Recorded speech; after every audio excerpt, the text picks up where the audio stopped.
नमस्कार दोस्तों, स्वागत है आपका हरियाणा तक में और मैं हूं आपके साथ राहुल यादव। आज के इस वीडियो में हम बात करेंगे उस वीआईपी नंबर की HR 88B 8888 जिसकी नीलामी पहले 1 करोड़ 17 लाख रुपए में हुई थी। वो नंबर अब बिक चुका है, उसकी दोबारा से नीलामी की गई और इस बार जो उसका प्राइस है वो भी आपको बताएंगे कि इस बार वो कितने प्राइस में बिका है। लेकिन उससे पहले पिछली बार वाली बोली जो है वो रद्द क्यों हो गई, दोबारा बोली क्यों लगी, इस कहानी पर आते हैं। दरअसल HR 88B 8888 इस नंबर के लिए सुधीर नाम के एक शख्स ने, जो कि हिसार का रहने वाला है, उसने 1 करोड़ 17 लाख रुपए की बिडिंग की थी। और जब ये बिडिंग हुई कि भाई सुधीर ने 1 करोड़ 17 लाख रुपए की बिडिंग कर दी है, तो फिर ये देश का सबसे महंगा वीआईपी नंबर बन गया था। हालांकि उनको समय दिया गया पैसा जमा कराने के लिए, लेकिन सुधीर ने पैसा जमा नहीं कराया। उन्होंने कहा कि कुछ पारिवारिक कारणों के चलते अब ये नंबर उन्हें नहीं चाहिए था और उन्होंने हरियाणा तक पर हमारे संवाददाता प्रवीण कुमार से भी बातचीत में बताया कि कुछ पारिवारिक वजहों के चलते अब वो ये नंबर नहीं लेना चाहते, इसलिए वो पीछे हट गए। लेकिन उन्हें इस बात का दुख है कि उन पर लोगों ने कई तरह के प्रोपेगेंडा उनकी इस पूरी बिडिंग को लेकर चलाए, लेकिन कहा कि मैंने कानूनी तौर पर जो प्रोसेस फॉलो होता है उसको प्रॉपर फॉलो किया था और तब ये बिडिंग की थी।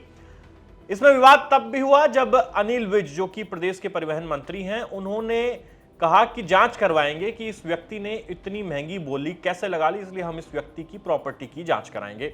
अब सुधीर ने कहा कि वो इस चीज का भी स्वागत करते हैं, तैयार है प्रॉपर्टी की जांच के लिए, और ये पहला मौका नहीं है जब उन्होंने इस तरह की बिडिंग की है। उनके पास और भी वीआईपी नंबर्स हैं और वो इस तरह बिडिंग करते रहते हैं। लेकिन सच ये है कि 1 करोड़ 17 लाख रुपए में जब बोली लगी तो हल्ला मच गया कि आखिर इतनी ज्यादा रकम कोई व्यक्ति क्यों खर्च रहा है। और फिर हुआ ये कि रकम जमा नहीं कराई गई और ये बोली जो है वो कैंसिल हो गई। अब ये नंबर दोबारा से नीलाम हुआ है कल, और जब कल शाम को इस नंबर की बोली छूटी तो इसकी कीमत लगी है 26,71,000 रुपए। और 26,71,000 रुपए देकर कैथल की एक महिला है जिसने इस नंबर को खरीदा है और महिला का नाम सुषमा है।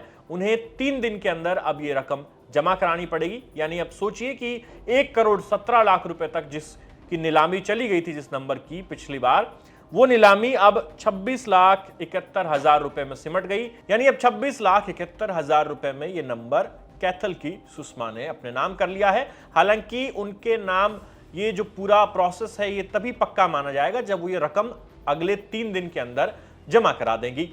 आपको बता दें कि हरियाणा में हर हफ्ते फैंसी नंबर प्लेट्स की जो है बोली लगती है और पूरा सिस्टम ऑनलाइन होता है। यानी ऑक्शन का जो प्रोसेस है ये पूरी तरह से ऑनलाइन होता है। इसमें आप अपनी पसंद के नंबर जो होते हैं वो डालिए, उनका बेस प्राइस जो है वो जमा कीजिए, सिक्योरिटी डिपॉजिट जमा कीजिए और इसके बाद आप बिडिंग में हिस्सा ले सकते हैं।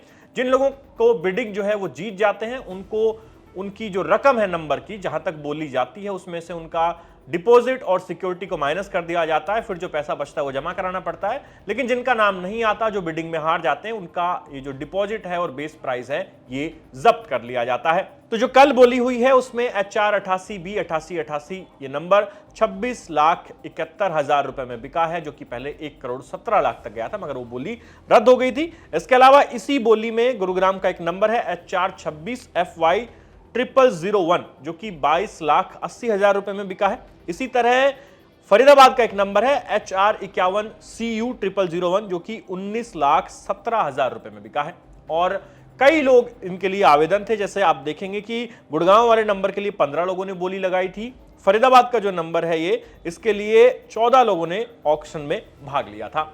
लेकिन कहानी यह है कि हरियाणा में जो 1 करोड़ 17 लाख रुपए में नंबर बिकने की बात थी वो सिरे नहीं चढ़ा मामला, और जो नंबर खरीद रहा था उसने खुद आके कहा कि वो अब इसको नहीं चाहता है, इसलिए बोली रद्द की गई और अब ये नंबर कैथल की सुषमा के नाम, एक तरीके से बिडिंग उनके नाम हो गई है। अब पैसा वो जमा कराएंगी तो नंबर उनको जारी कर दिया जाएगा। तो ये थी कहानी HR 88B 8888 की, जिसको लेकर बहुत दिनों से सुर्खियां चल रही थी कि इतना महंगा नंबर कोई क्यों खरीद रहा है, क्योंकि इसकी बिडिंग 1 करोड़ 17 लाख तक पहुंच गई थी। बहरहाल अब इस पूरे वीडियो पर आपका क्या कहना है कमेंट सेक्शन में लिख के अपनी राय जरूर दें, और प्रदेश की तमाम खबरों के लिए देखते रहिए हरियाणा तक। धन्यवाद।